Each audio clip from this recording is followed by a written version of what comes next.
malam semua ya. Selamat malam, Bapak. Assalamualaikum warahmatullahi wabarakatuh. Waalaikumsalam warahmatullahi wabarakatuh. Ya, malam ini kita kuliah ya, tetap buka online ya. Materinya udah saya share ke atau di grup gimana ya. Saya juga baru pulang ya agak ini. Nah, materinya ini saya presentasikan aja ya. Jadi saya mulai ya. Ini materinya adalah tentang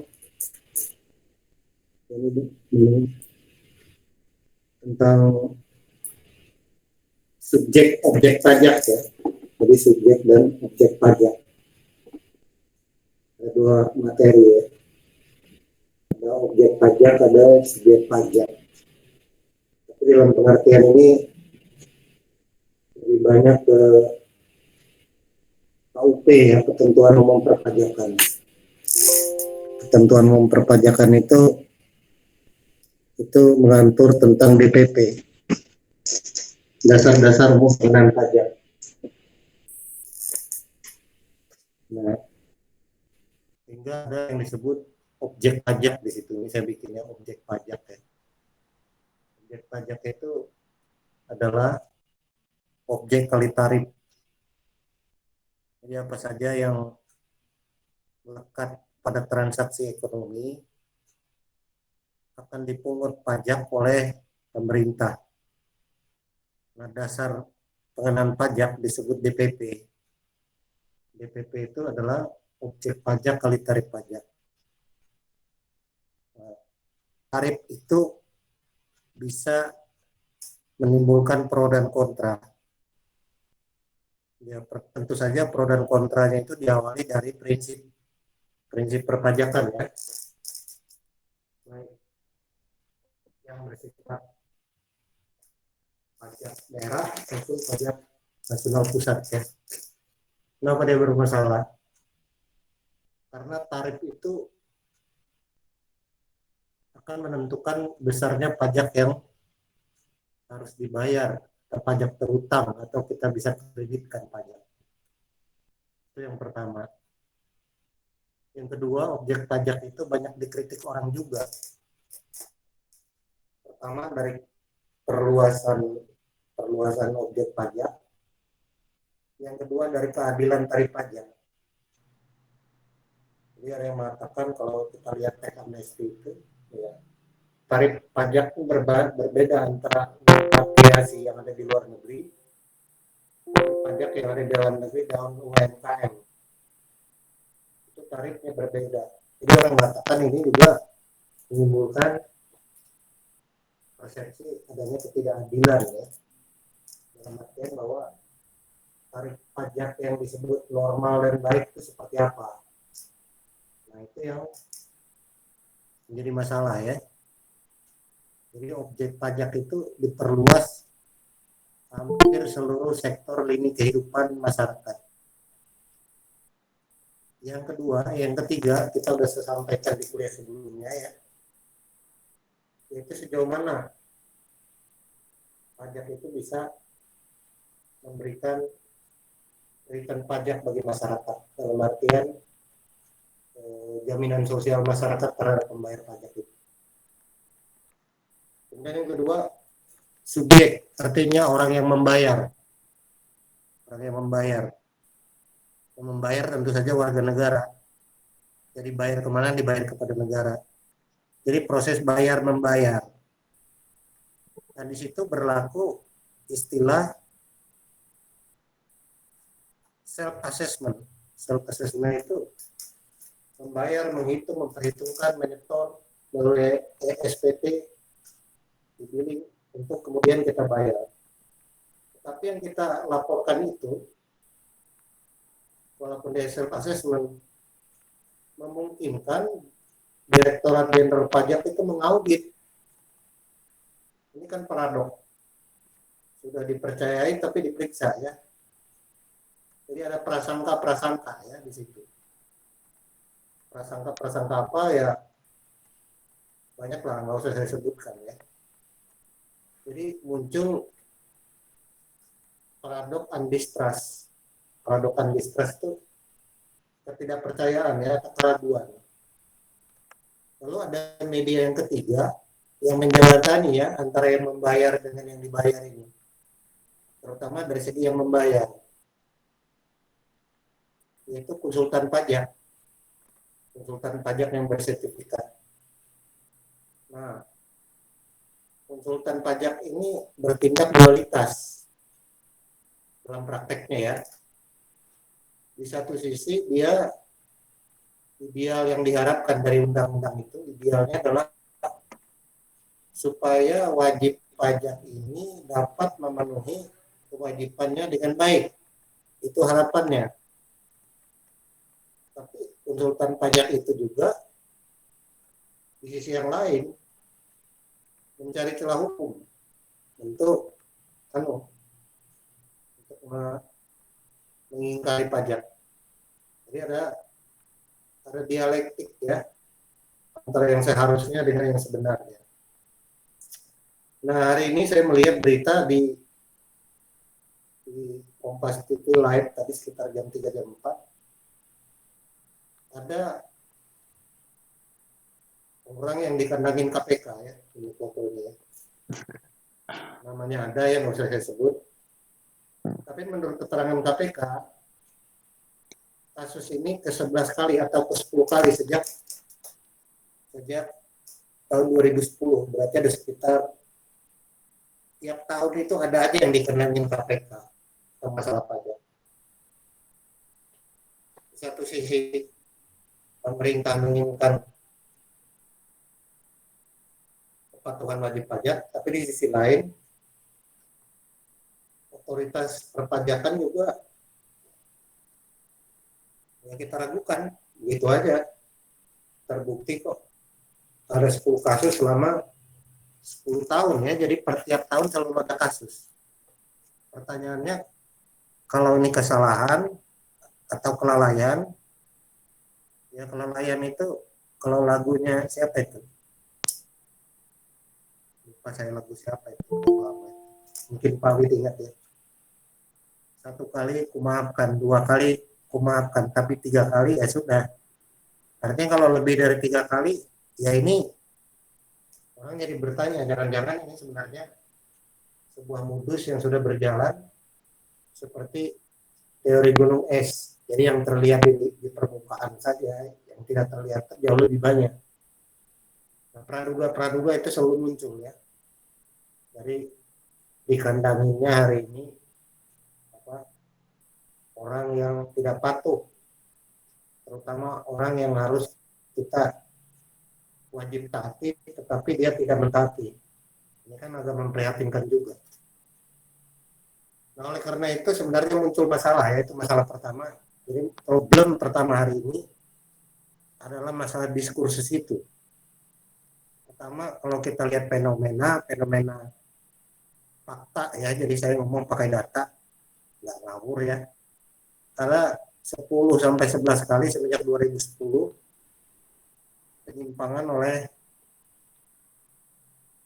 pelaksana punggawa aparatur pajak, dan tidak mungkin mereka tidak tahu aturan ASN, etika kerja, etika publik, tidak mungkin tidak tahu. Jadi ini problemnya bukan soal tahu kok, ini soal melakukan. Jadi ada distingsi ya, jarak antara tahu dan melakukan. Nah, itulah problemnya. Terlepas dari hal-hal kebaikan yang sudah diberikan negara, nah tugas sebagai akademisi ya, Anda kan S2, kalau S2 itu ada akademisi namanya, berpikir akademik. Kalau S1 ya berpikir jadi tukang ya. Kita mengkritisi keadaan itu, kenapa ya sampai itu terjadi. Itu dari dalam negeri. Nah, di halaman berikutnya, itu nggak jalan. Halaman berikutnya, dalam kuliah sebelumnya saya sudah menguraikan tentang adanya, ini kok nggak jalan di Anda, saya jalan ya. Di halaman berikutnya saya sudah menguraikan tentang ketimpangan ya, halaman 2 itu. Ketimpangan tentang perpajakan ya. Ketimpangan beberapa negara ya.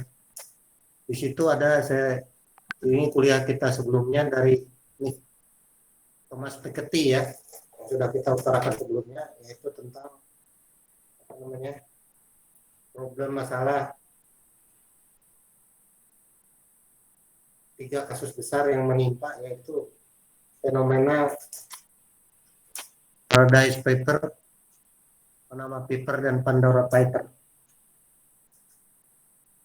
Artinya di negara global ada sebuah keadaan yang memungkinkan orang untuk juga tidak patuh pajak, menghindari pajak dalam artian itu ya. Ada istilah-istilah yang selalu dipakai orang, yaitu apa? Istilah ada yang disebut dengan apa namanya? Tax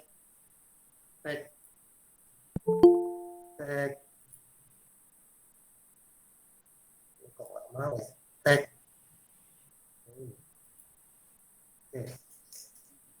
Ada yang disebut dengan tax treaty ya, yaitu perjanjian pajak internasional satu negara dengan negara lain, di mana ada perbedaan antara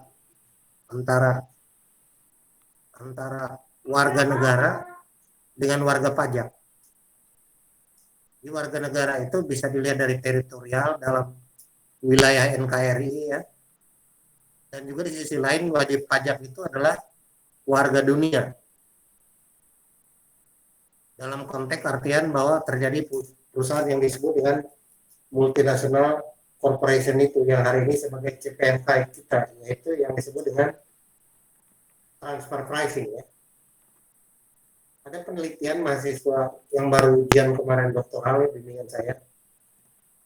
Dia mengatakan bahwa Indonesia itu diteliti selama 10 tahun ya datanya.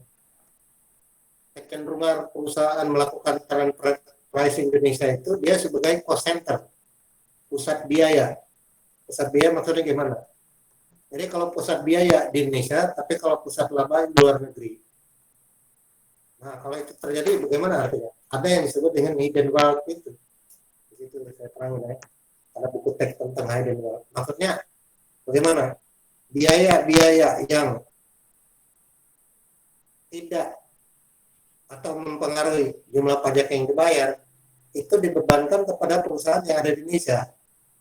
Sedangkan biaya-biaya yang dikenakan pajak itu dimasukkan di kantor pusatnya di luar negeri. Sehingga wajar kalau pajak kita menjadi kecil.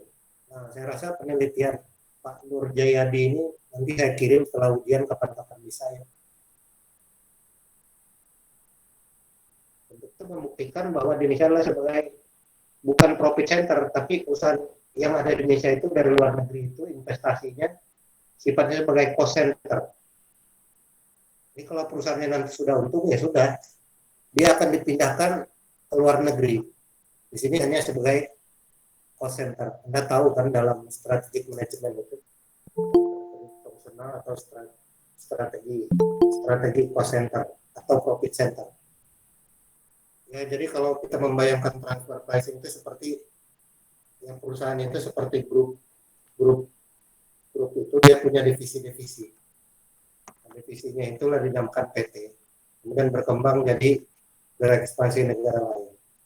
Nah, jadi penghindaran pajak itu mau nggak mau lah seburuk-buruknya negara orang lain, negara dia tetap ingin menyetor pajaknya ke negaranya.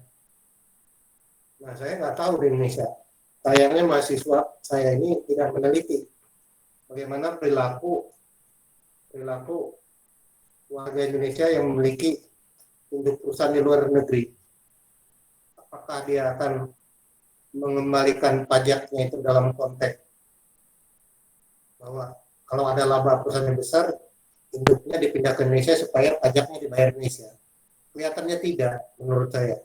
hipotesa saya tidak. Kenapa? Karena ada teks amnesti 2, itu menunjukkan bahwa dana repatriasi di luar negeri itu ingin dikembalikan lagi dalam tahap kedua. Itu berarti orang-orang kaya Indonesia itu dari kasus Panama Paper dan ini itu cukup banyak nama pengusaha Indonesia yang terlibat di sana. Aktor politik dan pengusaha juga cukup banyak. Saya menduga bahwa profit center mereka tidak dimasukkan di Indonesia, tapi dimasukkan ke luar negeri. Nah itu maksudnya ya. Jadi penelitian Pak Nur Jayadi itu mendukung apa yang disebut dengan hidden wealth of nation. Tapi hidden wealth of nation-nya di negara orang, bukan di negara dia.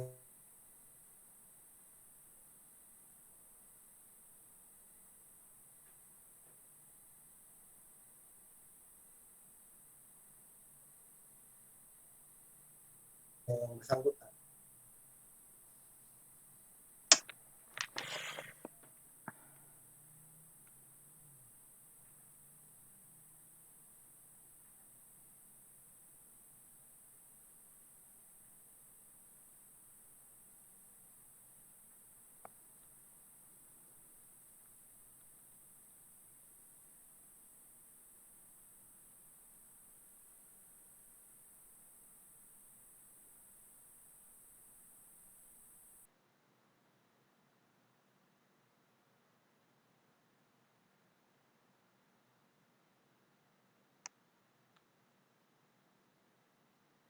Wifi-nya mati, Chan. Perusahaan itu lebih besar menikmati kue nasional. Chan, Nah itu maknanya. wifi-nya mati. Itu sudah saya sampaikan di kuliah sebelumnya. Ya. Nah sekarang saya masuk ke artikel yang saya bagi tadi siang ya di grup ya.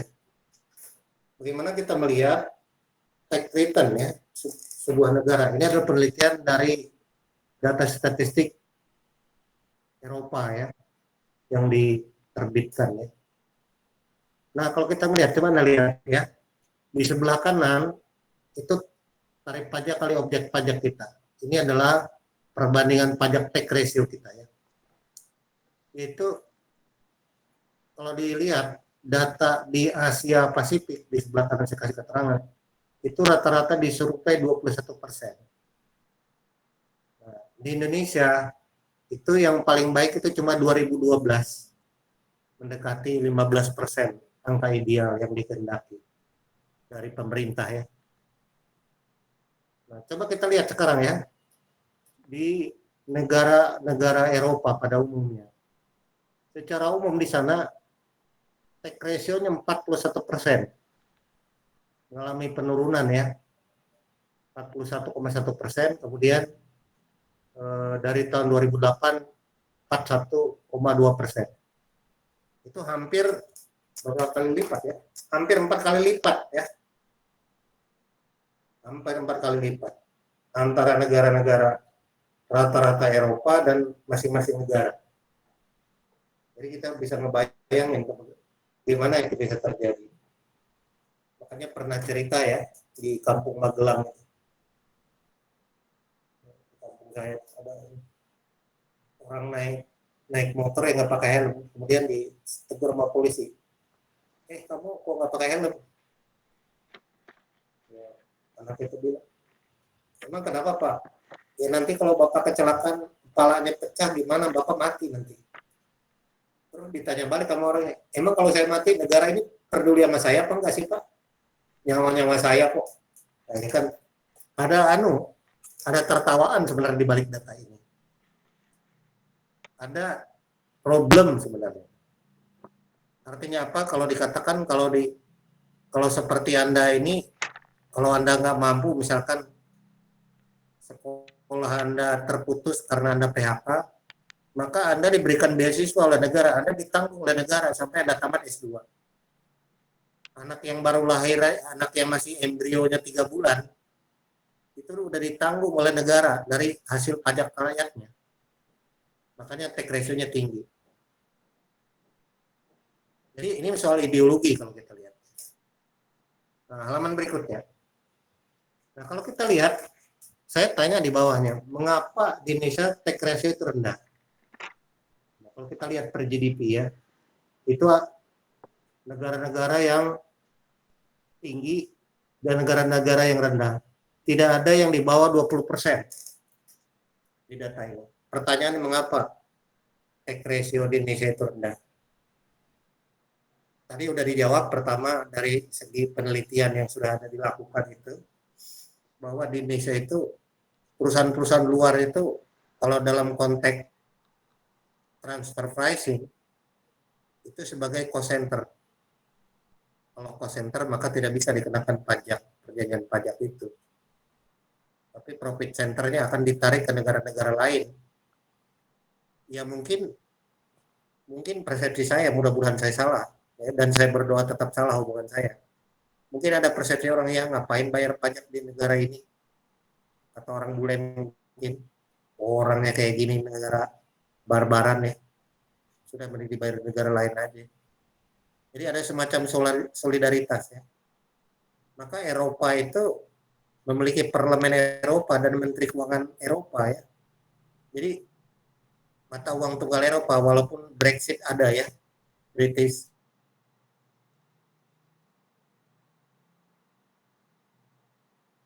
sebagai community warga negara Eropa. Nah, kalau begitu, kenapa Indonesia terjadi seperti itu? Ya, itu pertanyaan yang coba kita jawab secara teoritis dan banyak sudut pandangnya. Nah, kita lihat di halaman ini ya. Kalau kita lihat, coba kita lihat ya. Indonesia itu 12% ya. Di halaman ini saya buat cuma 12% ya. 12% dari total keseluruhan. Itu kalau dilihat kecil sekali ya. 12% itu ya berapa ya? Ya 12%. Vietnam 13, Singapura 44, kemudian apa lagi nih? Thailand 17, India 17, China 22, Amerika 26. Nah, yang paling tinggi itu Denmark. Dia 51%. Nah, jadi wajar kalau negara ini dianggap negara busuk ya, mohon maaf saja. Orang bule itu melihatnya tidak membuat simpati kepada negara ini. Karena memang negara nggak jelas ini dikelola. Ya bukan salah pemerintah semua, salah kita semua. Nah kalau dilihat dari petanya coba, Prancis 47, Swedia 45, kemudian Italia itu yang 8 besar ya, sampai Italia 43%, cukup besar. Jadi tax ratio terhadap GDP itu artinya mencerminkan apa? Jadi APBN negara itu dibiayai oleh pajak sebesar 50% dari total belanja negara dari perpajakan. Nah itu dibandingkan income per kapita. Kalau income per kapitanya berapa, ya itulah dibagi ke warga negaranya dalam bentuk asuransi, dalam bentuk sosial proteksi, dalam bentuk beasiswa, dalam bentuk keamanan negara, pemeliharaan fasilitas umum, pengembangan teknologi. Itu dibiayai oleh negara dari dana-dana yang diterima dari pajak itu. Akibatnya apa kalau terjadi seperti itu? Terjadi yang namanya keseimbangan ekonomi 4 sektor negara itu. Itulah dampak terhadap idealisme state welfare yang dibuat oleh Adam Smith itu, supaya negara itu bisa makmur sejahtera. Nah kalau dilihat dari GDP ini, ya posisi kita jauh sekali, 4 kali ya. Jadi kalau 4 kali kita berjuang, taruhlah 4 kali ya, taruhlah 20 tahun, berarti kita 80 tahun lagi baru kita sampai rasio itu. Kalau kita anggap pertumbuhan ekonomi sekian persen, kita 80 tahun lagi baru Indonesia itu tax ratio-nya mencapai 50%. Tapi belum ada prediksi sih. Tapi kalau dilihat dari data-data ini, jauh tertinggal ya. 24, 36 ya, baru 48. Jadi sekitar ya 40 tahun, kalau 10 tahun kita anggap. Ini data ya, jadi bukan bohong-bohongan, sebuah data yang disajikan tax ratio sebuah negara. Nah, sampai di sini saya mau bertanya ke teman-teman di sini ya, di ruang kelas Google Meet ini. Pertanyaannya adalah begini ya, waktu saya beli tiket pesawat, saya bayar tunai loh naik Garuda. Misalkan saya mau pulang dulu ke Jogja ya, udah beli tiket Garuda, tunai saya beli. Tapi kok bisa apa jenenge Garuda itu bangkrut? Itu logikanya gimana ya, diterangin? Tolong dibantu saya ya. Yang kedua, saya naik kereta api dari stasiun Gambir arah Solo Balapan ya, turun di Jogja ya. Itu saya tunai belinya ya. Tapi kok PT Kereta Indonesia kok bangkrut, katanya mau bangkrut. Kemudian listrik nih. Nyala begini. Saya bayar tunai nih. Tapi kok PLN bisa rugi? Itu kenapa ya? Nah, coba Anda pikir-pikir kenapa bisa terjadi begitu. Saya beli bukan kompor ya, gas LPG. Saya belinya tunai itu gas LPG, tapi kok bisa bangkrut ya? Kemudian beli Pertamax ya, bukan Pertamax, Pertalite ya, motor saya ya. Itu saya beli tunai, tapi Pertamina dari dulu ya gitu-gitu aja, rugi. Nah itu kenapa bisa terjadi begitu? Anda pikir-pikir, ini berarti ada sebuah tata kelola yang harus kita perbaiki. Itu intinya. Tapi coba nanti Anda jawab di forum ya kalau saya tanya begitu. Dari perbandingan tax ratio ini, pajak ini, kenapa negara yang begini kaya kok bisa tax ratio-nya sebesar itu? Apalagi dikaitkan dengan soal transfer pricing, soal tax treaty, soal tax amnesty, soal puskesmas yang kehabisan antibiotik ketika masyarakat sakit, soal jalan yang dari kampung menuju puskesmas nggak bisa dilalui mobil, akhirnya dibopong ibu yang mau melahirkan. Padahal saya bayar produk-produk negara, produk-produk private secara tunai, nggak ada saya beli kredit.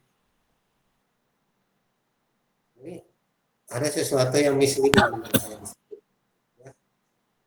Nah, Pak Wid pasti lebih tahu itu, karena saya tanya ke beliau ya. Nanti baru ke teman-teman. Itu kenapa kira-kira Mas Wid terjadi begitu?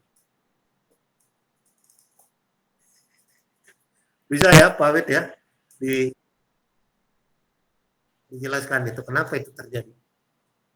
Kok bisa kita yang sudah melakukan pembayaran tunai, semua kita lakukan dengan baik-baik terhadap negara. Kita bayar pajak. 1 tahun saya kerja, itu gaji saya 1,5 bulan dibayar ke negara. Tapi kok kesejahteraan rakyat tidak juga naik ya? Itu kenapa itu bisa terjadi menurut Anda? Silakan. Kalau ada yang memberikan pendapat. Bebas kok.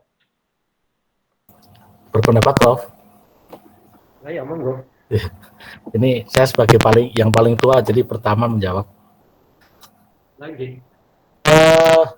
Pertama, menurut saya tidak ada hubungan langsung antara membayar tunai dengan rugi atau bangkrutnya sebuah perusahaan. Yang pertama. Jadi tidak ada hubungan langsung antara membayar tunai dengan bangkrut atau rugi.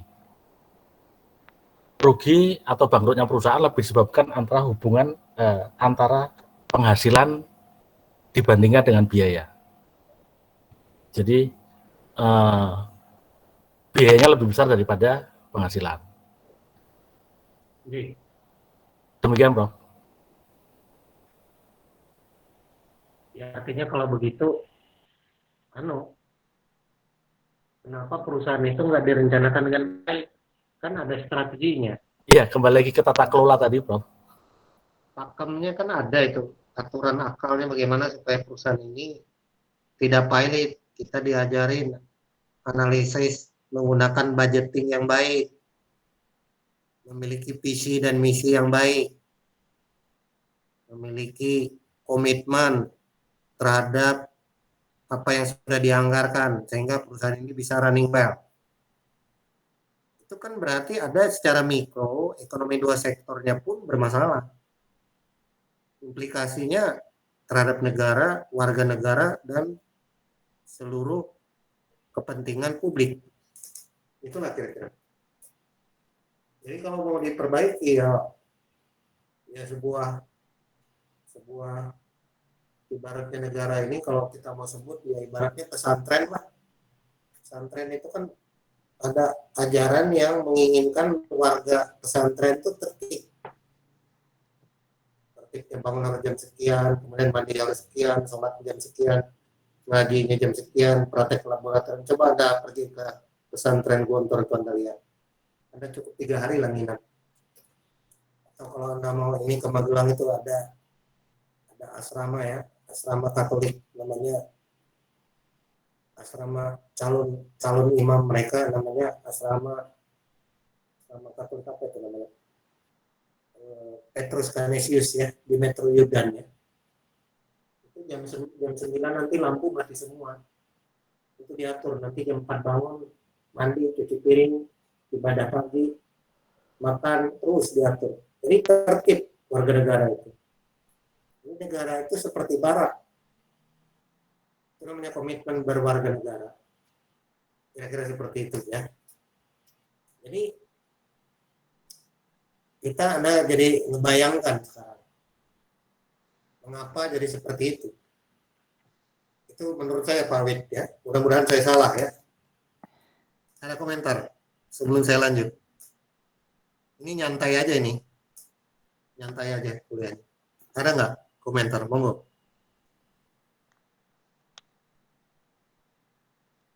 Pak Wid dengar saya nggak? Oh hilang. Dengar, Prof. Gimana?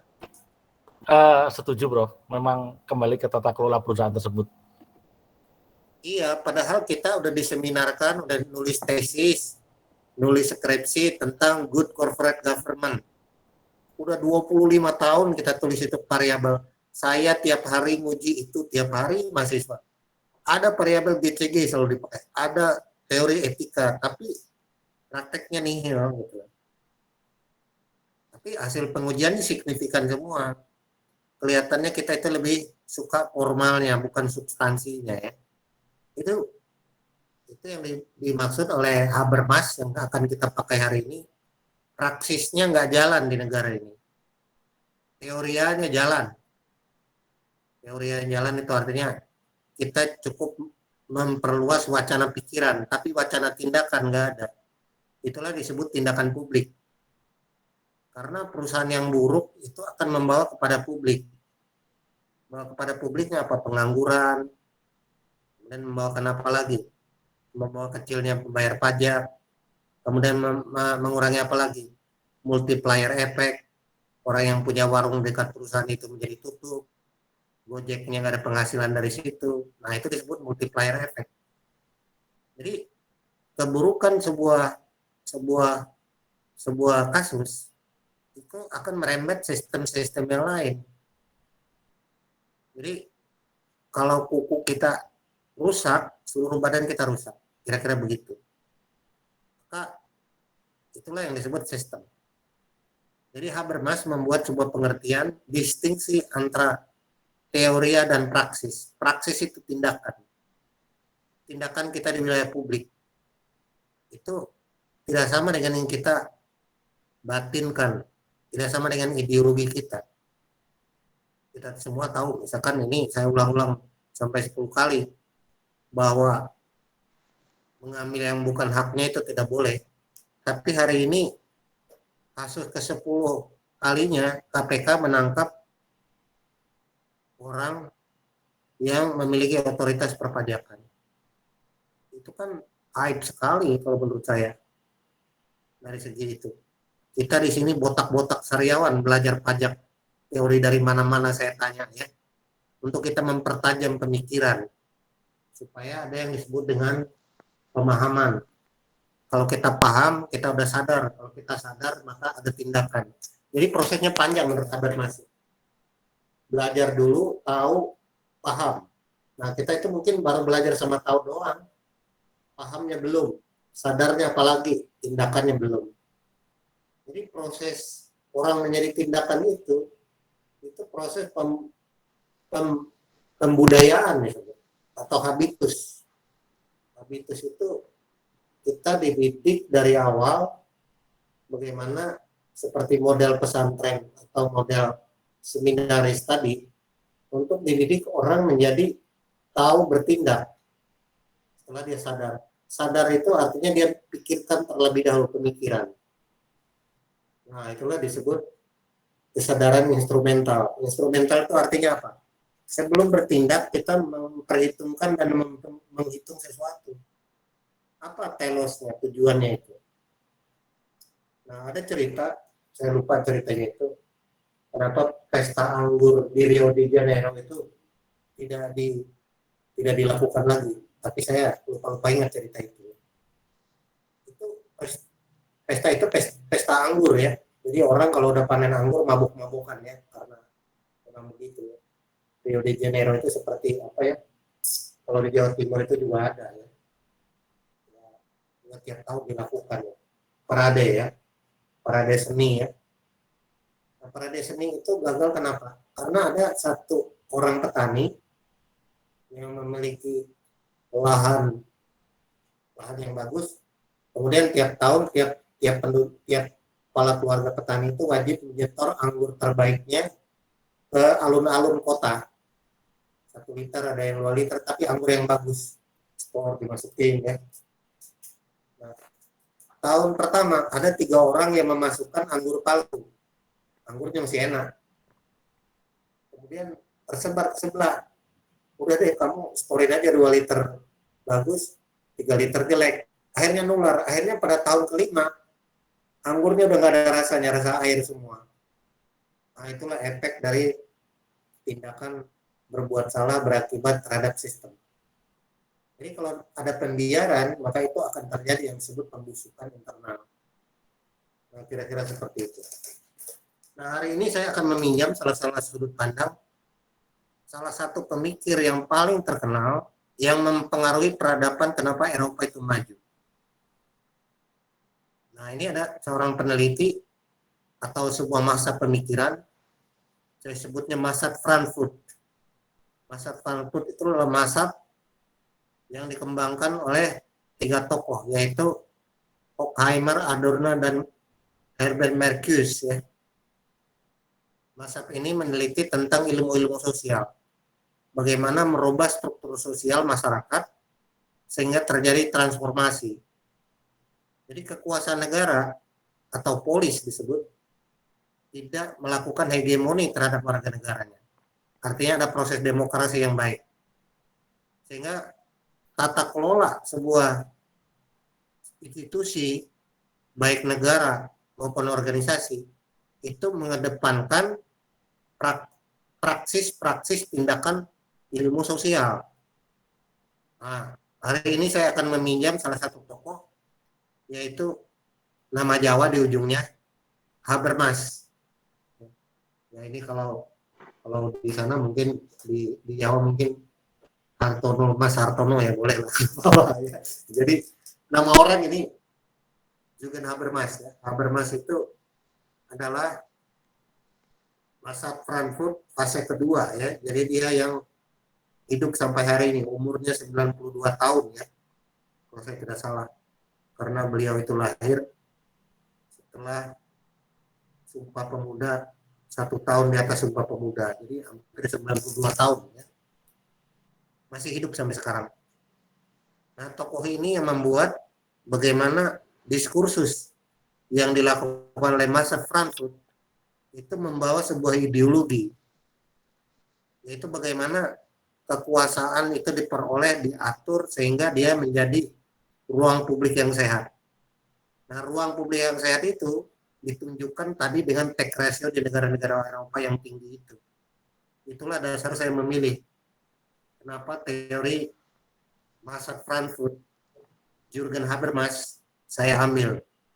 Dalam konteks, saya tulis judul di situ, antara subjek dan objek pajak. Itulah yang akan kita bahas hari ini. Nah, Marshall Frankfurt itu mengembangkan apa yang disebut dialektik enlightenment, dialektik pencerahan. Jadi orang Eropa pada umumnya percaya bahwa pada akhirnya seluruh tindakan manusia akan kembali ke rasional. Nah, kalau nggak ngerti begini, ini udah terlalu tinggi, saya turunkan 1 oktav. Jadi kalau ada seorang pemuda jatuh cinta begitu ya, udah akhirnya karena jatuh cinta udah kelewatan jatuhnya, mereka nikah. Tapi baik laki dan perempuan ini kerjanya nggak jelas. Ya udah mereka bilang ya udah ini jodoh kita, udah waktunya, ya udah kita nikah aja. Akhirnya setelah nikah punya anak, rumah nggak punya, ikut RMI, rumah mertua indah. Lalu muncul konflik karena yang tinggal di rumah mertuanya laki-laki. Kalau perempuan tinggal di rumah mertua laki-laki, maka musuh terbesar adalah mantunya. Mantu dan mertua jadi ribut. Itu biasanya begitu di Indonesia. Makanya kalau anda nikah nanti, kalau Anda perempuan, ya mending yang perempuan tetap tinggal sama mamanya, biar mantu lakinya yang tinggal bersama Anda ya, si perempuan. Jangan laki-lakinya bawa ke ikut mertua, itu pasti berantem gegeran karena nggak cocok soal sepele. Akhirnya disadari, ternyata akhirnya coba yang dikatakan dialektik enlightenment itu pencerahan, artinya akhirnya apa? Ya akhirnya pada akhirnya kembali ke rasional. Kamu dulu nikah kok belum punya kerjaan, penghasilan nggak ada, akhirnya kembali ke rasional. Bahwa yang rasional itu pada akhirnya manusia akan memilih itu. Ini disebut rasionalitas. Segala sesuatu akhirnya kembali ke rasionalnya. Atau begini ya, dalam pemikiran lain, kalau mau saya ambil contoh yang lebih gampang ya, di era konsumsi sekarang ini orang lebih banyak percaya pada produk-produk tertentu, tidak membeli produknya tapi membeli image produk itu. Akhirnya apa yang terjadi? Terkena kasus penjol, pinjaman online. Nah, kalau terkena itu dampaknya apa? Ya, dikejar-kejar debt collector, disebar di WA, nyampur semua, akhirnya jadi rusak ya. Akhirnya apa? Kembali ke rasional. Ilmu ekonomi itu mengatur, jangan sampai besar pasak daripada tiang. Itu artinya kalau belanja ya ukur dulu pendapatan Anda. Nah, itu yang terjadi di APBN kita. APBN kita itu yang dilihat adalah sektor pengeluarannya, bukan penerimaannya. Ketika kurang, maka penerimaannya harus dicari melalui naikin pajak, melalui pinjaman luar negeri. Itu karena anggaran basisnya defisit anggaran. Nah, akhirnya kembali ke rasional juga. Nah, orang Barat, kalau udah percaya bahwa segala sesuatu itu rasional, maka harus diatur secara rasional, cara tertib. Manusia itu disebut manusia modern. Itulah era pencerahan dialektik. Tapi dialektik yang dimaksudkan di sini adalah dialektik material. Material itu bendanya ada. Jadi bukan omong kosong. Kalau saya mengatakan apa jadi ini buku mahal. Oke. Bukunya ada dan harganya ada. Itu namanya material. Ini motor bekas, harganya 1.500.000, pajak mati di 5 tahun. Oke. Harganya 1,5 juta, barangnya ada, duitnya ada. Itu disebut material. Objek-objek dialektik material itu yang disebut dengan materialisme benda-benda ekonomi. Nah itu dikritik oleh masa Frankfurt sebagai lanjutan dari pemikiran Marxisme, yaitu dialektik material, bahwa kesadaran seluruh warga dunia atau masyarakat tidak mungkin berkembang kalau ekonominya nggak ada.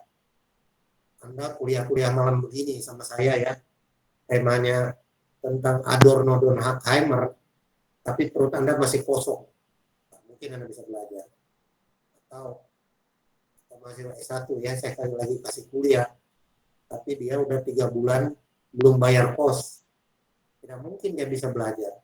Artinya tidak bisa diingkari bahwa struktur ekonomi material itu akan mempengaruhi cara orang berbudaya, cara orang beradab, cara orang berkesenian, cara orang menghormati orang lain, cara orang berolahraga, cara orang memaafkan, cara orang tidur, itu semua ditentukan oleh benda-benda material.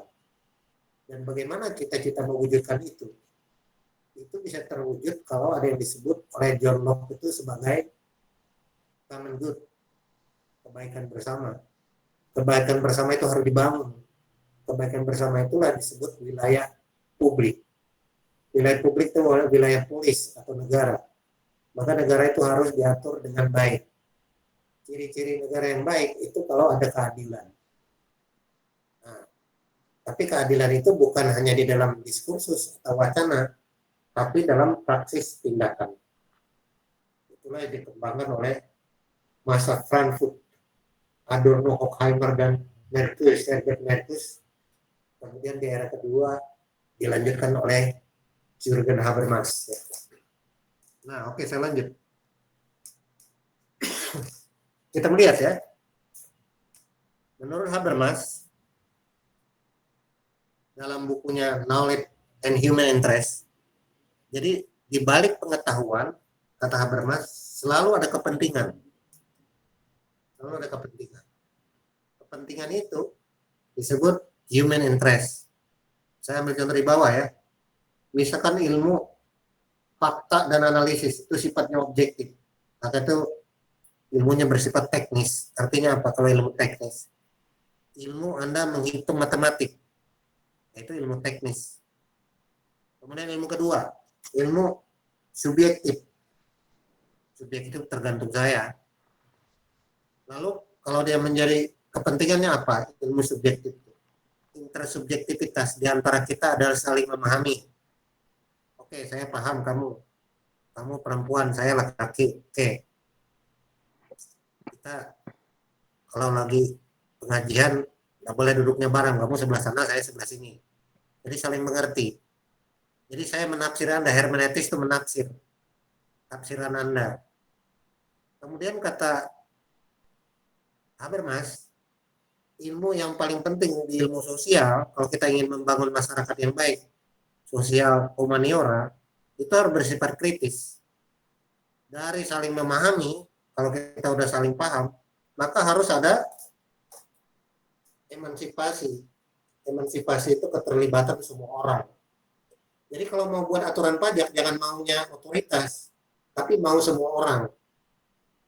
Itulah yang disebut oleh Habermas sebagai bukan hubungan subjek-objek, artinya otoritas pajak memajaki rakyat, subjeknya adalah Direktorat Jenderal Pajak, objeknya adalah masyarakat. Itu tidak boleh menurut Habermas, karena ilmu semacam itu disebut ilmu alam. Jadi orang itu dihitung secara matematis, padahal manusia bukan matematik. Manusia itu punya perasaan, punya ego, punya harga diri, ya. Makanya kalau Anda jawab sembarangan di forum itu, ya udah, gua daripada ini gua jawab sama itu, iya, nggih, matur nuwun semua. Karena saya nggak bisa mengobjekkan Anda. Itu hubungan subjek-subjek. Jadi saya menghargai Anda menghargai saya. Lalu muncul dialog di antara kita. Karena pada akhirnya kita itu akan tahu secara batinnya bahwa kita ini kurang, kita lebih. Jadi saya hari ini kurang maksimal, besok kamu lagi marah, hari ini kamu mungkin sebel, besok kamu mungkin baik. Jadi harus mengetahui subjek dengan subjek, bukan subjek objek. Kalau nggak ngerti begitu, kalau engkau tidak mau disakiti, jangan nyakiti orang, kira-kira begitu ya. Kalau engkau tahu dicubit itu sakit, cubit dulu dirimu, baru kau cubit orang lain. Nah itu adil.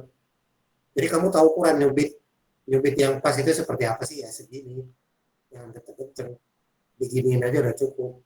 Kamu jangan gitu lagi ya, kan nggak harus tinggi-tinggi juga kan.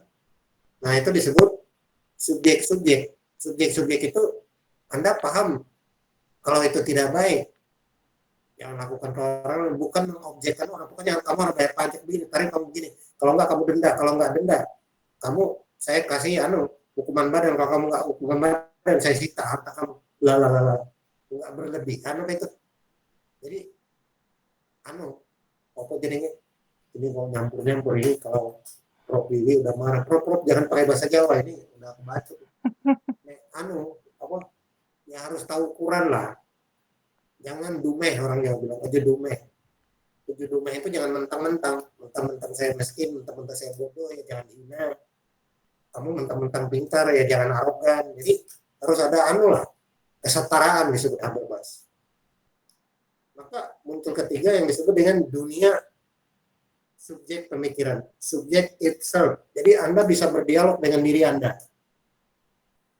Ya contohnya apa sih? Ini sebenarnya saya ini, kalau Anda jatuh cinta gitu ya, ini sebenarnya saya sayang nggak sih? Anda ragu ya. Anda bisa berdialog dengan diri Anda apa jadinya? Ya, sembah roso kalau gitu. Kita rasa-rasa ini rasanya kayak apa ya? Ya sama kayak Anda nanti bikin judul tesis ya. Ini pas nggak ya judulnya? Kok kayak gini ya? Anda ragu-ragu. Nah itu disebut relasi dengan diri sendiri. Jadi manusia tidak bisa diobjektifkan secara matematis, mekanis, seperti alat atau seperti instrumental. Maka ada di halaman berikutnya, saya sebut di sini. Mana ya? Kok nggak jalan? Nah, menurut Habermas, maka diperlukan yang disebut dengan tindakan komunikasi. Tindakan itu ada 4 ciri. 1, tindakan teleologis. 2, tindakan normatif. 3, tindakan dramatologi. 4, tindakan komunikatif. Menurut Habermas yang paling baik itu, yang saya pinjam hari ini untuk tax compliant, kepatuhan wajib pajak, itu harus terjadi yang disebut dengan komunikatif. Contoh ya, tindakan teleologis misalkan. Anda haus, maka Anda minum. Itu tujuan Anda supaya nggak haus. Anda minum ke Colgate supaya nggak bersin. Itu karena perintah dokter. Itu namanya kesadaran teleologis. Kesadaran normatif. Contoh lain misalkan diperintah dosen, maka saya buat TB2. Ini kan karena yang memang normatif disuruh begitu, ya sudah gua ngikut aja. Nah, kemudian tindakan dramatologi. Itu supaya terlihat baik ya, Anda pakai pakaian semacam orang beragama patuh begitu ya. Punya mobil mewah tapi kredit macet. Jadi Anda masuk dalam kategori pencitraan. Mohon maaf ada nama citra di sini. Pencitraan itu artinya ya hanya drama aja. Motif pencitraan ya, masuk got, pura-pura ya, merakyat gitu kalau lagi kampanye. Nanti kalau udah kuasa lupa. Ingat ayat kursi, tapi kalau dapat kursi, ayat kursinya lupa ya. Nah itu tindakan dramatologi. Nah menurut Habermas yang paling baik itu adalah tindakan komunikatif. Yaitu sebuah kesepakatan kesadaran bersama. Maka saya bayar pajak karena ini kesepakatan kita bersama melalui sistem dialog. Nah, tentu saja Habermas belajar dari teori-teori sebelumnya, ya, yaitu tentang model komunikasi. Nah, mengapa Habermas ini membuat teori komunikasi sebagai acuan untuk kita mewujudkan komitmen sebagai warga negara? Maka dia menyebut rasionalitas dalam komunikasi itu pada akhirnya akan menghasilkan hasil akal budi untuk mencapai apa yang disebut dengan akal, yaitu kalkulasi untuk sampai kepada tujuan sasaran yang efisien. Bisa membedakan, nah bidang apa, sains, teknologi, hukum, dan lain-lain. Yang kedua, tidak mensakralkan dunia ini. Dunia ini adalah penuh ukuran dengan matematis, teknis, dan bisa dikalkulasi. Kemudian yang keempat, rasio instrumental dan rasio strategis. Ini yang saya kira akan muncul di sini. Ya. Jadi pada akhirnya menurut Habermas yang saya pinjam malam ini, kenapa target pajak kita nggak pernah tercapai? Jawabannya ada pada nomor 4. Karena pemerintah itu hanya ingin target pajaknya dicapai. Itu berarti menginstrumentalisasi warga negara. Tidak dilakukan dialog. Dialog itu yang disampaikan dalam teori Martin Buber itu ada perbedaan. I and you. I and you itu berarti subjek dan objek. Saya I, you objek. Itu bersifat kekerasan. Jadi ada distingsi jarak. I and you. Tapi dialog yang baik menurut Martin Buber, kalau I dan Zhao, aku dan engkau. Jadi kalau aku dan engkau itu artinya apa? Aku dan kamu itu ada kesatuan nilai yang bersama-sama. Yang kita hayati bersama untuk tujuan common good. Jadi nomor 4. Rasio instrumental itu artinya apa? Manusia itu diukur pakai jam kerja. Itu berarti menginstrumentalisasi manusia. Maka Marxisme itu mengkritik tentang ideologi kapitalisme. Coba lihat definisi manajemen sumber daya manusia. Pegawai adalah aset perusahaan, itu berarti Anda itu atau saya kerja di perusahaan itu, saya adalah aset. Kalau aset berarti saya harus menghasilkan produk. Itu artinya manusia diinstrumentalisasi. Dan itu tidak boleh. Karena memanfaatkan orang untuk tujuan Anda. Dalam etika Kantian itu tidak, karena manusia itu bebas dan dia otonom menentukan tujuan hidupnya. Makanya ada kritik John Rawls yang sudah saya sampaikan sebelumnya. Apa dasarnya negara mengenakan pajak jika seseorang itu punya kekayaan, punya penghasilan besar atas prestasi dan hasil kerja yang jujur? Itu menjadi kritik kaum liberal tentang kewajiban membayar pajak. Jadi akibat nomor 4, yaitu penggunaan rasio instrumental. Lalu Habermas, nah kita melihat ya tindakan pajak itu mana? Coba saya tulis, pajak adalah jenis hubungan manusia seperti apa? Apakah tindakan pajak itu tindakan strategik atau tindakan komunikatif? Ini inti kuliah sampai pada hampir ke kesimpulan kuliah kita hari ini. Yang lain-lain itu tambahan aja. Menurut Habermas, dalam bukunya The Theory of Communicative Action, bahwa tindakan itu ada 2 kategori. Di situ saya bikin. Tindakan strategik dan tindakan komunikatif. Tinggal Anda mau pilih. Kalau tindakan strategik itu adalah tindakan yang berorientasi kepada keberhasilan yang dilakukan dengan berbagai cara.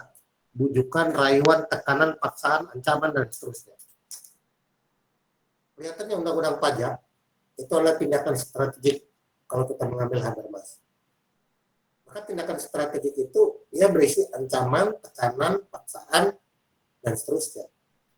Sedangkan kalau tindakan komunikatif, kalau tindakan yang berorientasi kepada saling pengertian, pemahaman, bersama, konsensus, tindakan ini rasional kepada kesepahaman, persetujuan, dan saling menghormati. Coba Anda lihat kesimpulan kuliah malam ini, Mbak Tati, Mas Wid, dan teman-teman lainnya, siapa yang ada di grup ini ya.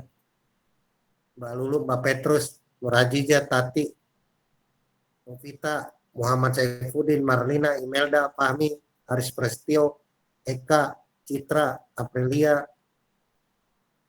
Ani, Albertus, Indira, dan saya ya. Nah kalau kita lihat dari sini, teman-teman, kita dapat menyimpulkan kenapa tax ratio negara lain itu maju, kenapa kita rendah? Jawabannya ada di Habermas. Karena mungkin kita ini terbiasa dengan mental feodal ya. Pemerintah itu terlepas dari kebaikannya, tidak semua orang yang duduk pemerintah buruk, tapi kebanyakan menggunakan pendekatan rasio strategik.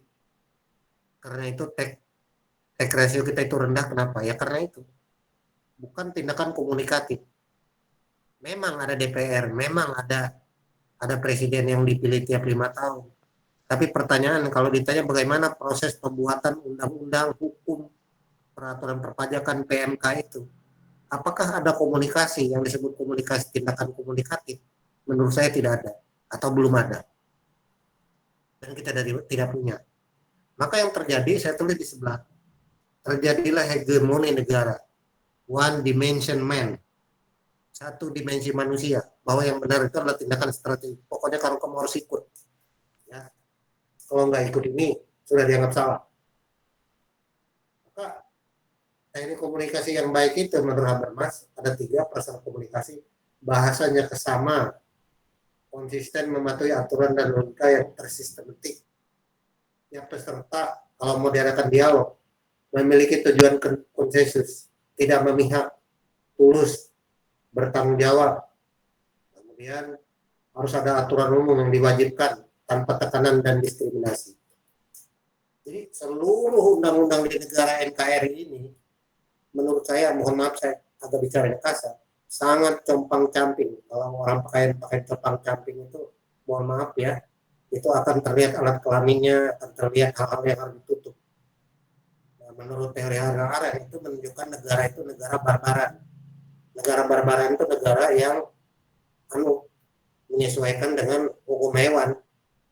Hukum hewan itu siapa yang kuat, itulah yang berkuasa. Ya, harimau paling kuat maka disebut raja hutan. Pakai force. Force itu hukuman, ancaman. Negara tidak akan pernah baik dengan cara itu. Belanda udah jauh bro, tapi kita masih bermental Belanda bro. Jadi maka itu kenapa take ratio kepatuhan kita itu kecil? Karena pemerintah itu tidak melakukan dialog secara profesional dan profesional. Maka harus yang dilihat apa kata Habermas halaman 12. Yang harus dibuat apa? Bahwa dialog yang baik komunikatif untuk deliberatif komunikatif itu, pertama, kalau bicara itu ada kebenaran, kejujuran, dan ketepatan. Apa betul dengan menaikkan tarif pajak begitu besar dengan tindakan strategis? Jadi, apakah pajak tindakan strategis? Ya jawabnya nomor 1. Atau tindakan komunikatif. Negara-negara Eropa itu adalah tindakan nomor 2 semua. Negara yang penghasilan pajaknya besar itu ada di nomor 2 ini. Tindakan komunikatif. Dialog itu didasarkan kepada kebenaran, kesesuaian dengan dunia empirik, fakta, dan objektif. Jadi jangan pakai cenah, jangan pakai kira-kira. Kejujuran, kesesuaian antara dunia batin dengan ekspresi seseorang. Ya, kita bisa lihatlah di perempatan lampu Ciledug itu, kalau saya duduk ya sore-sore atau kapan ya di daerah Selipi itu, dari 1 jam saya lihat orang yang lewat situ di lampu merah ya, hampir 70% orang itu nggak bahagia dari mukanya. Kita harus jujur melihat fakta masyarakat itu lagi susah. Apa tanggung jawab bersama? Nah itulah yang ditanyakan oleh Habermas. Kita butuh yang disebut dialog untuk membuat sebuah peraturan kebijakan, apalagi menyangkut orang banyak. Maka kejujuran perlu dimasukkan dalam dialog. Yang terakhir, yang ketiga ketepatan. Kesesuaian dengan norma aturan sosial yang ada. Maka Habermas mengkritik ada 2 sistem yang merusak dunia. Pertama, sistem pasar, kedua sistem birokrasi. Sistem birokrasi itu termasuk negara. Maka ada meja, ya meja itu disebut meja biro, meja setengah biro, meja 1 biro, meja 3/4 biro. Nah, itu dari biro-biro. Maka di pemerintah itu banyak biro-biro. Biro itu memperpanjang administrasi. Karena setiap biro itu ada kekuasaan, otoritas di dalamnya. Apakah otoritas itu adalah tindakan komunikatif? Jelas jawabannya tidak. Maka kalau Anda, misalkan ada teman saya yang kuliah di Prancis, lalu diajak ke pangkalan militer Prancis, Kak, cerita beliau, saya teman kuliah itu, maka ditanya ya sama angkatan bersenjata Prancis di markas besarnya, mohon maaf Anda kesini ada keperluan apa? Lalu orang Prancis ini juga warga Prancis ngajak teman saya ini bilang, oh iya Pak, saya ini pembayar pajak. Nah, coba Anda lihat kesadaran warga negara di sana. Kalau dia berurusan dengan pemerintah, dia akan katakan saya pembayar pajak, perkenalkan nama saya, misalkan siapa ya, Astuti ya, nama saya Astuti. Mohon maaf, saya adalah warga negara pembayar pajak. Itu menunjukkan ada tindakan komunikatif. Bukan Anda mau perlu apa, ya sekarang sih mungkin agak berubah ya di pemerintah daerah, mungkin beberapa daerah. Ya, tapi itu tidak cukup. Eropa udah jauh sebelum ini ada. Mereka udah menerapkan apa yang disebut dengan tindakan komunikatif. Demokrasi itu akan menciptakan keadilan bagi kebaikan bersama. Maka ada sistem. Pertama adalah sistem pasar, kedua adalah sistem birokrasi melalui rasionalitas strategis. Dan dua tindakan pasar itu nanti saya akan bicara kapan-kapan ada waktu kuliah tentang sistem pasar dan birokrasi ini melalui teori Max Weber, bahwa ini sangat mengganggu Lebenswelt kehidupan masyarakat, sangat mengganggu tentang kebaikan umat manusia. Kita tidak nyaman dengan yang disebut dengan otoritas ini. Dan otoritas ada di mana saja, kita pun juga bisa terjebak di sini, baik dalam diri kita, teman kita, ataupun kelompok kita.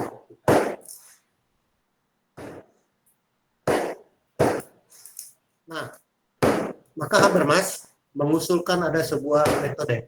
Pertanyaan saya di atas, sudahkah semua subjek pajak dilibatkan, didengarkan pada proses prosedur melahirkan undang-undang, PP, PMK, SK Direktur Jenderal Pajak? Kata penting yang muncul adalah proses melahirkan surat-surat keputusan itu. Jadi proses yang kita lihat, apakah kepada tindakan komunikatif, deliberatif, atau strategik. Kalau tindakan strategi namanya tindakan dari perang.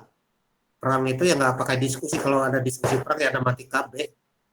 Ilmu strategi itu diadopsi dari perang Troya. Perang Troya itu kan strategi.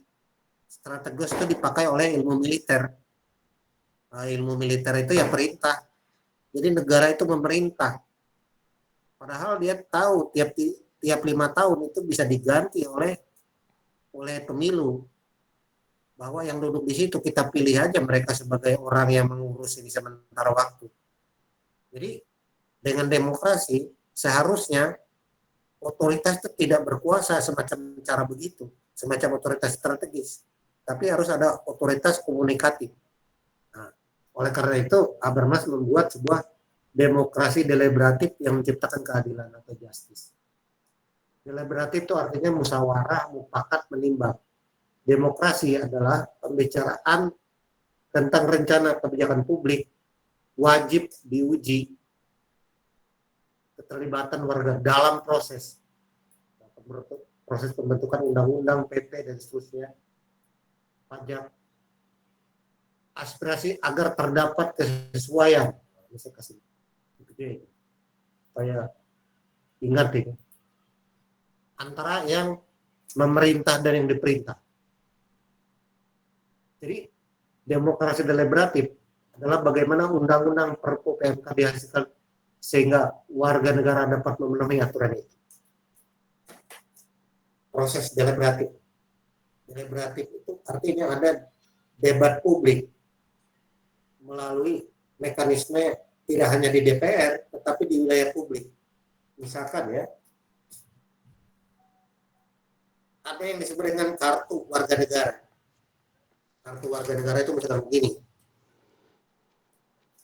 Gampang kan dengan sistem teknologi sekarang kalau memang mau niat baik. Kartu kontrol warga negara misalkan begini. Tiap 6 bulan, ini kayak Google ini kalau kita nggak aktifkan dia berapa ini, dia mati, nggak bisa kita jalan, nggak bisa dipakai sekarang Google. Anda harus aktifkan itu. Ya bisa aja, HP Anda itu nggak jalan kalau Anda nggak menjawab 5 pertanyaan dari negara tentang pajak.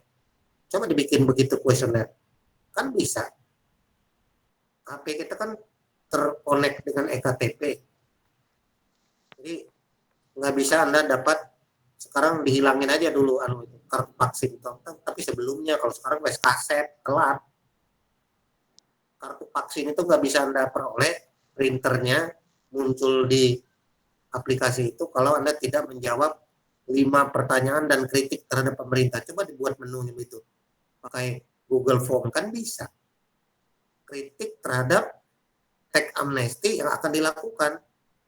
Jadi warga negara punya hak suara di situ untuk ngobrol. Karena kalau ekonomi itu sulit, yang paling sulit siapa sebenarnya? Mak-mak sama ibu-ibu pusing ngatur belanja. Jadi ibu-ibu juga punya hak suara di situ.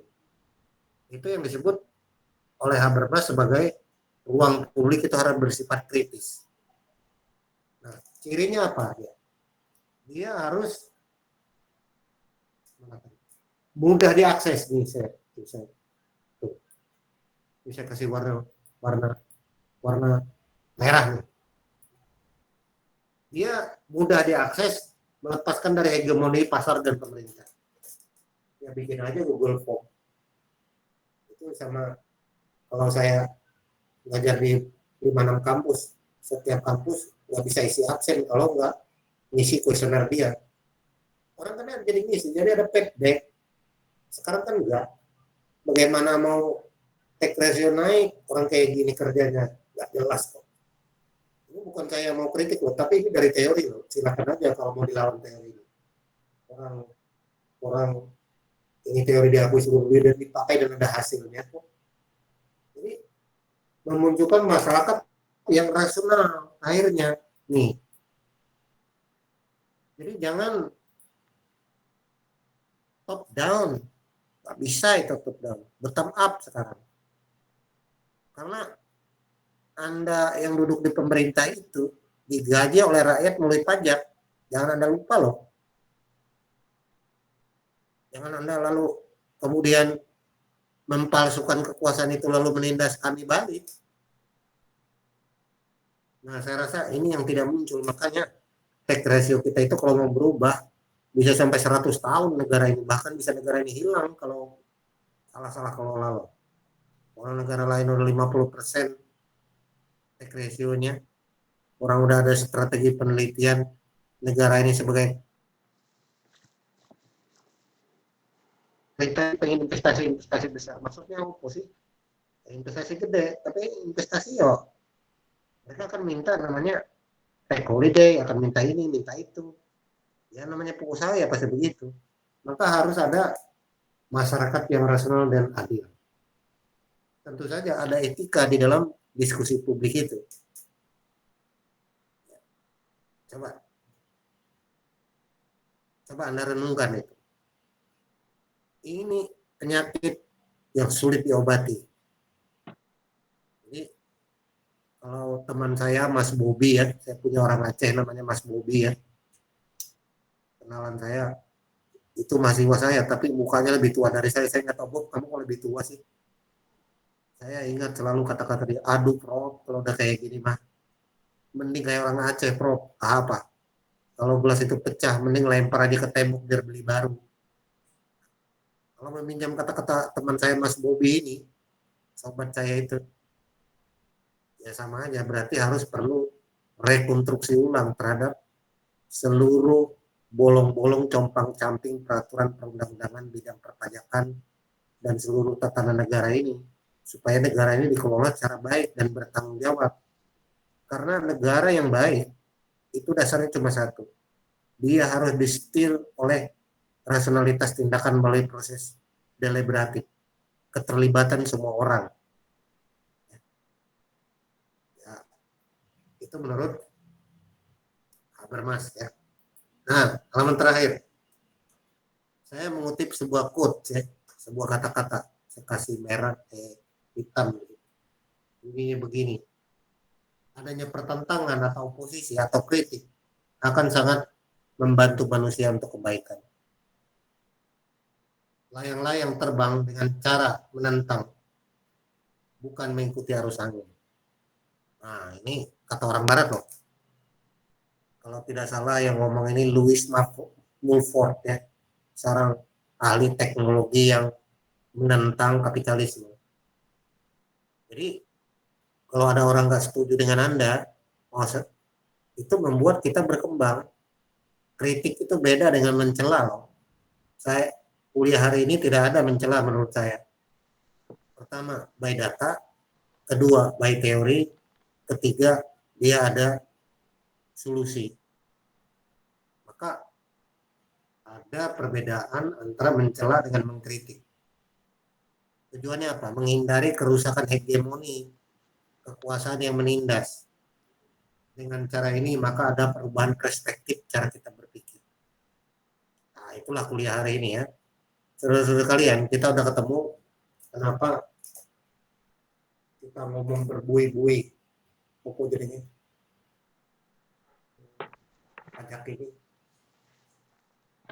Sampai tiap malam saya mikir-mikir ya. Pikir-pikir apa ya? Ya ini hasil pikiran seperti ini ya. Kuliahnya mudah-mudahan tidak menjawab. Dan saya bukan hebat, saya hanya membunyikan kembali teori itu dari data-data itu. Tentu saja banyak sudut pandang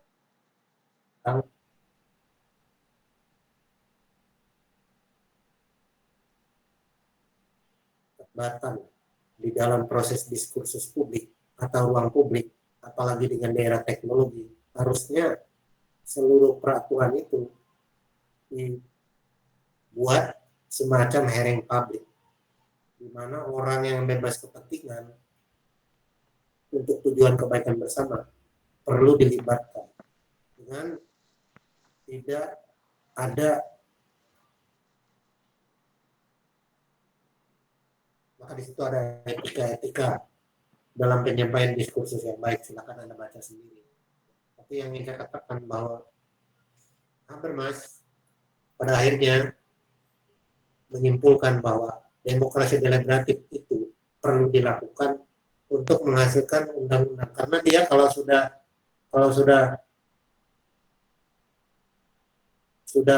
ada PMK-nya, maka ini disebut sebagai pelanggaran dapat mematuhi aturan itu. Jadi kalau sudah didiskusikan secara baik, bertanggung jawab dan berjenjang, apalagi yang namanya pajak ini mengenakan setiap orang. Jadi baik orang yang punya NPWP maupun tidak punya NPWP semua bayar pajak. Ketika dia beli di Indomaret itu harganya sekian, maka dia kenakan pajak sekian persen. Jadi seluruh manusia adalah objek pajak.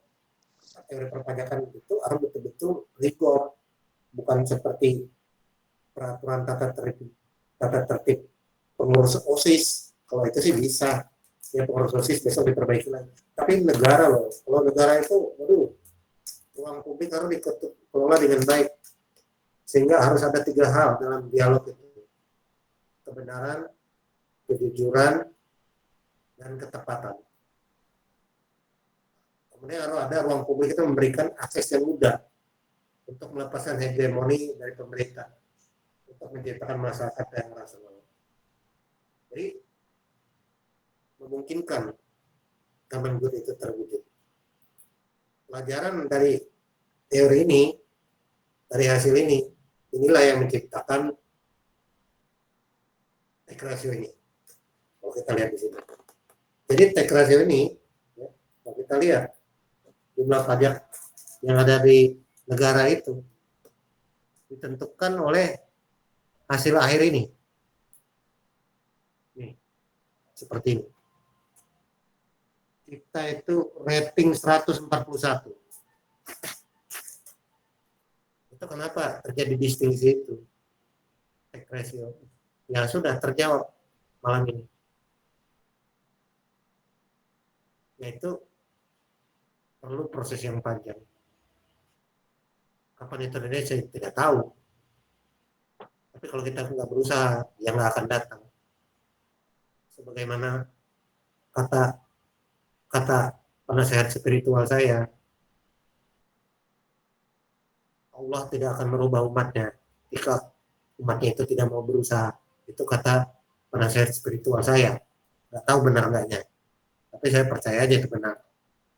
Ya kita harus perlu berbuat sesuatu lah. Hasilnya fakta dan data ini menunjukkan ada jauh tertinggal kita dibandingkan negara-negara lain. Kira-kira itu kuliah dari saya, tidak banyak. Mudah-mudahan bisa dipahami. Tidak unggul juga, tetapi hari ini kita dapat mengetahui kenapa sebenarnya momok perpajakan itu tidak pernah selesai. Ada aspek yang sudah bisa kita jawab dengan meminjam pemikiran Masaf Frankfurt dari Jürgen Habermas tentang dua model teknik komunikasi di wilayah publik. Satu, komunikasi bersifat strategis. Dua, komunikasi bersifat komunikatif, deliberatif. Yang dianjurkan di negara-negara maju disebut demokrasi. Tapi demokrasi benar-benar demokrasi. Maka apa namanya? Kalau ada petugas pajak yang hari ini dikandangin KPK, kalau di Jepang itu Menteri Keuangannya udah pasti berhenti itu. Direktur Jenderal Pajaknya hari jam ini juga, mungkin belum maghrib tadi udah mengundurkan diri Direktur Jenderal Pajak. Tapi kita lihat Indonesia. Saya nggak ngeritik siapa-siapa loh. Ini kritik buat kita semua. Bukan saya mau mencela pemerintah, saya nggak mencela. Kenapa itu tidak terwujud? Karena budaya kita adalah budaya komunikasi strategik. Jadi ada yang disebut oleh teman saya itu gaya kodok. Kodok itu nginjak ke bawah, kiri kanan ngikut, atas mangguk. Itu gaya katak. Manajemen gaya katak, gaya leadership gaya katak. Itu oleh teman saya. Itu yang kemudian disebut oleh Jürgen Habermas sebagai komunikasi strategi. Kekuasaan yang main. Ya, kalau salah bawahan. Kalau kiri kanannya sikut supaya jabatannya naik, atas dia manduk, kasih setoran. Nah, budaya seperti itu kapan berakhir? Yang bisa berakhir kalau tidak ada sehatnya ruang publik untuk membuat diskursus kontrol dari semua pihak untuk mencari yang disebut keadilan. Dan keadilan itu akan muncul kalau ada rasionalitas. Dan rasionalitas itu harus dibangun dengan konsepsi yang disebut dengan ruang publik. Dan dampaknya bagi seluruh masyarakat di Indonesia. Itulah cita-cita kemerdekaan yang harus kita perjuangkan bersama-sama.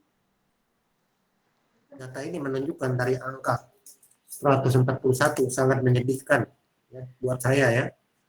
Ini seperti ini ya. Kita nggak usah tinggi-tinggi lah, naik 20 besar aja udah senang kita. Naik 20 besar itu ya sekitar 35 gitu. Kan bagus itu. Tapi kalau kita berpangku tangan hanya ada dua yang datang, penyakit dan kematian. Saya rasa itu kuliah dari saya. Silakan kalau ada yang bertanya. Saya ucapkan terima kasih pada teman-teman yang sudah berkenan hadir pas jam 21 lewat 5 menit saya. Silakan kalau ada yang ditanya. Kalau tidak ada ya matur suwun ya. Silakan kalau ada yang ditanya.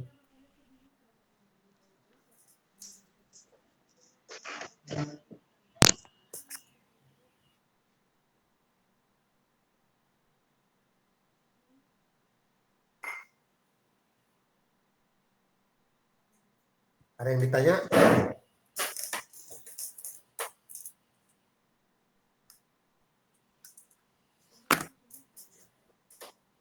Atau ada komentar, silakan.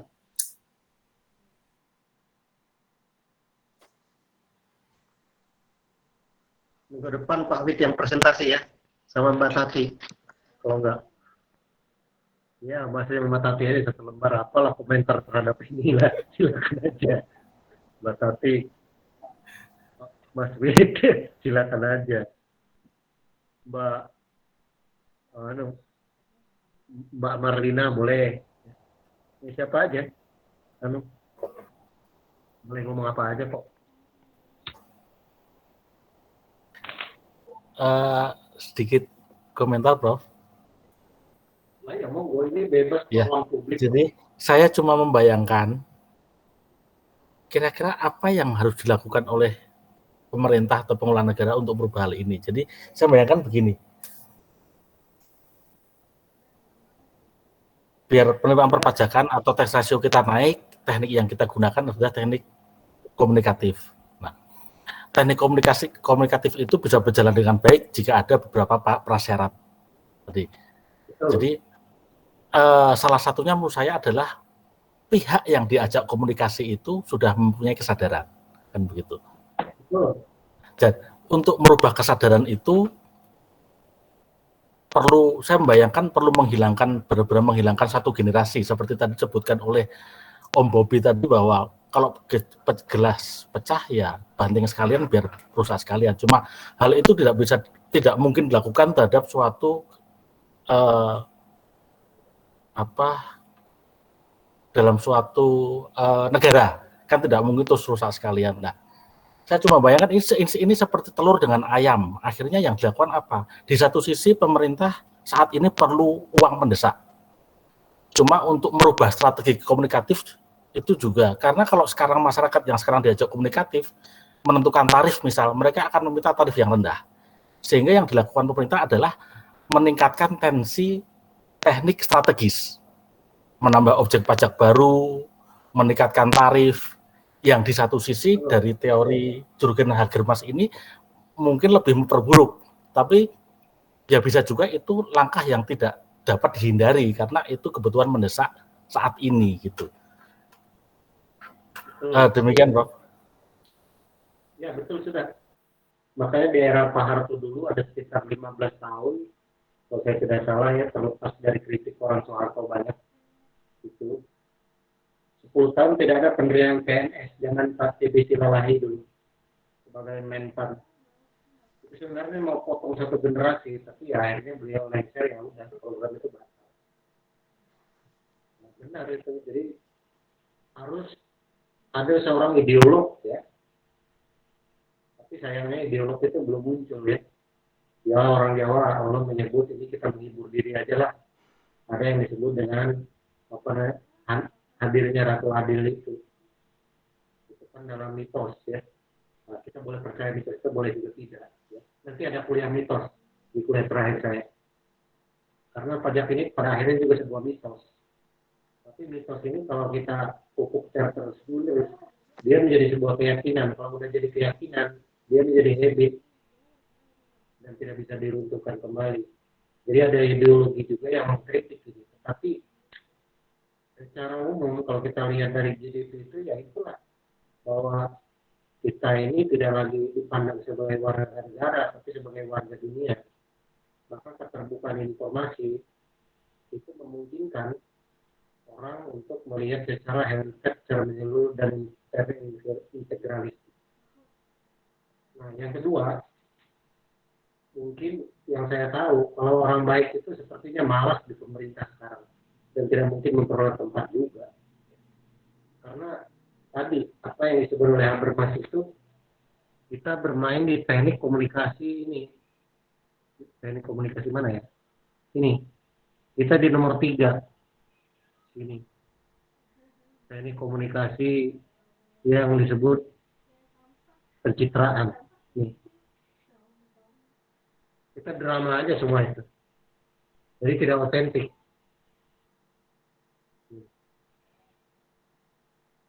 Dramatologi, jadi pencitraan, ya.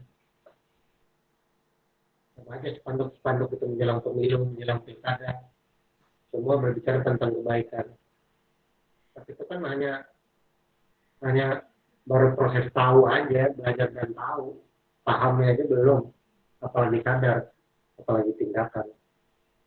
Jadi proses dramatologi ya, drama itu ya dia fiktif. Dia kan hanya meniru aja, meniru yang ada kemajuan itu, tapi kita sendiri tidak merubah ya.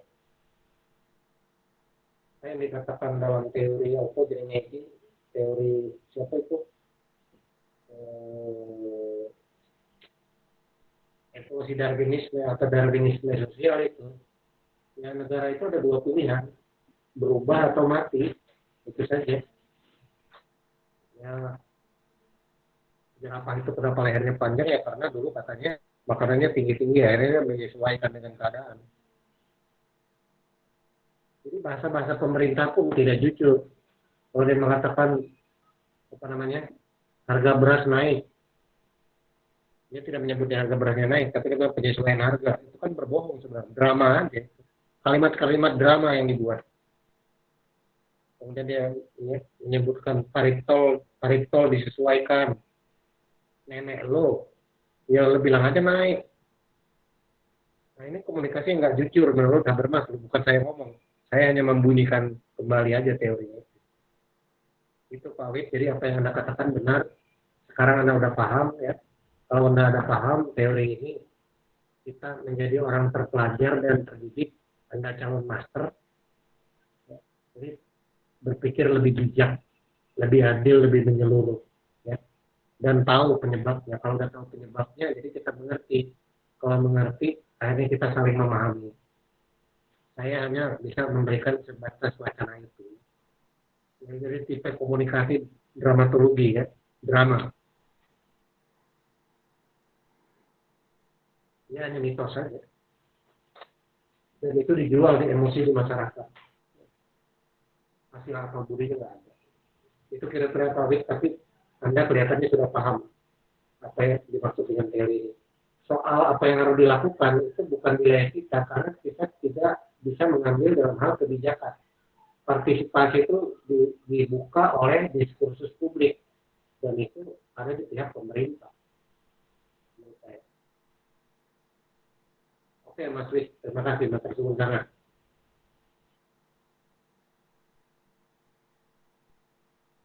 Sudah, tidak ada. Kalau tidak ada, saya ucapkan terima kasih kepada Mbak Indira yang selalu saya ganggu ya, dan teman-teman lain yang sudah berpartisipasi. Mohon maaf atas kesalahannya. Saya akhiri dengan mengucapkan Assalamualaikum warahmatullahi wabarakatuh dan selamat malam semua. Terima kasih. Waalaikumsalam. Selamat malam, Prof. Terima kasih. Ya, Terima kasih, Prof. saya izin pamit, matur suwun sangat.